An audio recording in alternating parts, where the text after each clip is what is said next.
Bonjour à tous. Tout le monde aime le fric. Ouais, c'est une bonne manière pour commencer cette vidéo. J'étais dans mes DM sur Insta...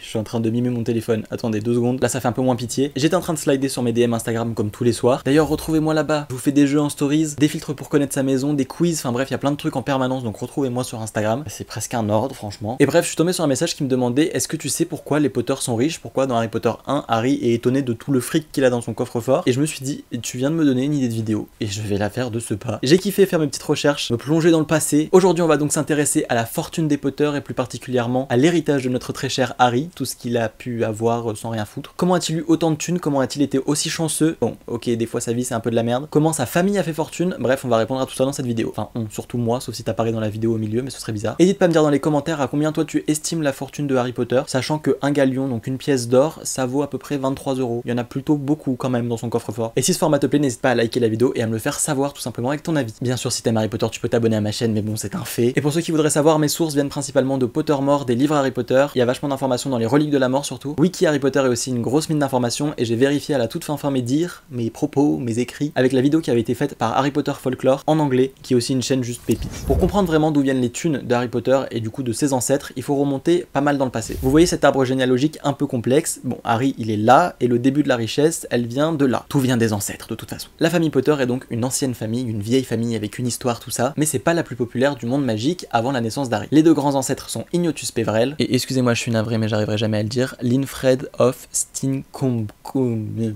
Ok. À noter qu'avant la naissance d'Harry, c'était une famille uniquement de sang pur, donc uniquement de mariage et de conception d'enfants, on va dire entre sang pur, donc entre sang sorcier uniquement, et à partir de Harry du coup, on a eu un mariage entre Lily et James. Lily étant moldue, ça nous a fait un sang mêlé. Et malgré que ce soit une vieille famille, les Potter n'appartiennent pas au cercle privé et privilégié, un cercle un peu prisé en gros des 28 familles les plus populaires du monde magique, à cause d'une idéologie de sang et d'un avis autour des moldus. Bref, la famille Potter c'est une vieille famille, avec une petite connotation à la poterie quand même à la base, ça a été un peu remodifié par le temps en Potter. Mais ce qui nous intéresse, c'est surtout comment ils sont devenus pétés de thunes. On va commencer avec le premier ancêtre qui est Linfred, qui est donc un arrière-grand-père de Harry et encore plus. C'est un homme qui vivait auprès des moldus et ces derniers le sollicitaient relativement souvent pour ses dons, on va dire, en soignation. Non putain, c'est la honte, Benjamin. Bref, ses dons médicaux, on va dire. La vérité, c'est que notre petit Linfred, il utilisait tout simplement la magie pour soigner les moldus, mais que les moldus en avaient strictement aucune idée, ils pensaient qu'il avait des dons à l'époque. Et comme ça, en mode consultation, il a déjà commencé à ramener un petit paquet de fric. Mais il s'est surtout enrichi parce que pendant qu'il soignait les moldus, il faisait aussi des expérimentations sur les moldus. C'est un peu flou, on n'a pas un maximum d'informations, mais ça lui a rapporté relativement pas mal de thunes. Et ensuite, il a continué ses recherches en développant des remèdes, probablement par rapport aux recherches qu'il a fait précédemment. Et ces remèdes, il les a vendus cette fois-ci directement à des sorciers qui étaient intéressés. Et là, il a vraiment fait fortune parce que il en vendait plein et c'était genre des trucs miraculeux. La fortune amassée par notre très cher Linfred, il l'a léguée à sa mort à ses 7 gosses. Ça fait du coup déjà une fortune divisée par 7. Mais surtout, on est déjà sur un petit chiffre 7, un petit symbole de la saga. Le fils aîné de Linfred, Hardware, comme un malware, qui porte du coup le nom Potter, a hérité d'un 7e de la fortune de son père et du coup il est devenu gentil, non c'est pas ça. Il s'est donc marié à une sorcière. Ça fait un peu bizarre dit comme ça, à une magicienne, le tout en vivant à Godric Hollow, que l'on connaît très très bien, n'est-ce pas? Et cette sorcière à laquelle il s'est marié, c'était pas vraiment n'importe qui, c'était Yolante Peverell, la petite arrière-petite-fille du coup, non, la petite-fille d'Ignotus Peverell, et c'est là qu'on a du coup un lien entre les familles et entre du coup les nouveaux Potter et les descendants avec les Peverell. En fait, c'est ça qui va créer les origines de Harry Potter, si on veut, c'est un peu la base des ancêtres, j'avoue. Bref, j'espère que vous suivez toujours. Du coup, cette petite fille Peverell, elle a également reçu un héritage, et comprenez dans l'héritage la cape d'invisibilité de son grand-père, mais le tout c'était dans le secret jusqu'à ce que ce soit transmis à la génération future. Donc on avait le Hardwin Potter qui a déjà hérité d'une partie de la fortune, plus la Yolande Peverell qui a hérité de la famille Peverell, et donc là on a déjà un lien entre les deux, et là on a déjà des thunes qui s'accumulent, mais c'est pas tout, loin de là. Par la suite il y a quelques générations Potter qui se sont succédées, on n'a pas énormément d'informations entre elles, sur elles, mais on sait quand même que toutes ces générations se sont battues et ont énormément travaillé pour continuer à garder cet héritage et à en permanence avoir plus de thunes. L'idée c'était vraiment de renflouer l'héritage et pas de le dilapider. Donc Harry, on dit merci à ses ancêtres de pas avoir été égoïste, parce qu'ils auraient pu vouloir acheter le dernier d'un bus ou un truc comme ça. Enfin non, peut-être qu'il n'existait pas du tout à l'époque, c'est même sûr. Bref, et on sait aussi que la famille Potter pendant cette période-là n'hésitait pas à s'opposer complètement à ceux qui étaient anti-moldus. On part désormais dans les années 1700 et on a Abraham Potter qui est donc un héritier des précédentes Potter, donc on n'a pas beaucoup plus d'infos. Ce Abraham, il décide de partir en Amérique pour devenir tout simplement Aurore, rien que ça, et il va juste se retrouver à la tête du congrès magique aux États-Unis que l'on connaît très bien vu que c'est le MACUSA. Si vous avez vu les Animaux Fantastiques, vous savez de quoi je parle. Ce descendant serait probablement allé à Ilvermorny avant de devenir Aurore, et il a sans nul doute continué à ramener un petit peu de fric et à enrichir la famille Potter. Franchement, je pense que si t'es au Macusa, t'as quand même un petit pactole. Quelques générations plus tard, naît Henry Potter.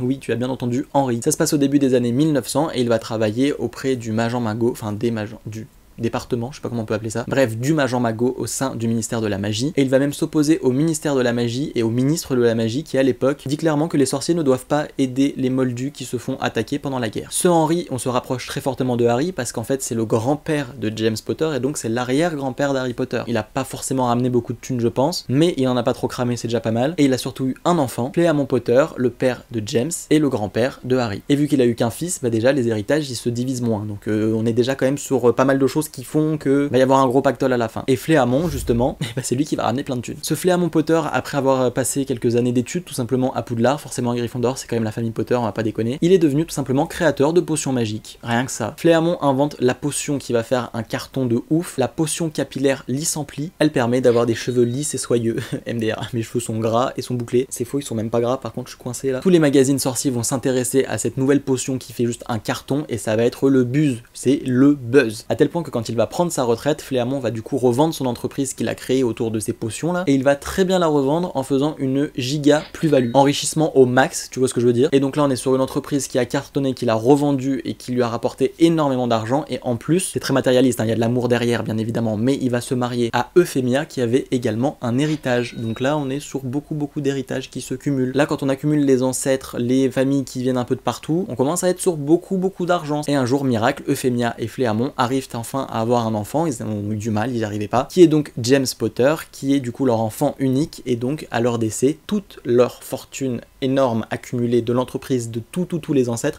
revient à une seule et unique personne, James Potter. James Potter, du coup fils unique, récupère au décès de ses parents toutes les thunes, il hérite également de la cape d'invisibilité, si vous avez suivi, qui se transmet de génération en génération, elle revient d'Ignotus quand même. Notre James, qu'on l'aime ou qu'on l'aime pas, peu importe, va se marier à notre Lily Potter, et est-ce que l'argent rend odieux? On ne sait pas, mais ça a peut-être un petit impact sur le côté un peu prétentieux de James. Bref, c'est une parenthèse, mais en tout cas James ne va pas travailler après avoir terminé ses études à Poudlard et être avec Lily Potter, il va tout simplement vivre sur l'héritage de ses parents et ne pas, voilà, il va pas vouloir travailler, il va quand même être impliqué dans l'ordre, etc. J'ai pas trop creusé au niveau de Lily, je sais pas s'il y avait beaucoup de thunes, je pense pas. En tout cas, ce qui est sûr, c'est qu'au décès de Lily et de James, toute la thune va à leur enfant unique Harry Potter, et voilà comment Harry devient giga riche grâce à ses ancêtres, grâce à une potion pour les cheveux un peu. À noter aussi, mais j'ai pas complètement vérifié, que Sirius Black à un moment va hériter de la part d'oncle ou de grand-oncle, à la fois de terrain et également de pièces de monnaie, donc enfin d'argent directement, de liquidité. Et est-ce que ça a été redistribué à sa seule famille? Est-ce que vu que c'est le parrain, est-ce qu'il s'était mis dans son testament? Est-ce qu'il... est-ce que Sirius avait fait un testament? J'en sais rien. Mais vu qu'il avait plus trop de famille, je sais pas à qui ça pourrait aller. De base, ils sont pas de la même famille, donc il n'y a pas de lien directement, mais en même temps, ça va aller à qui? À sa cousine Bellatrix Lestrange?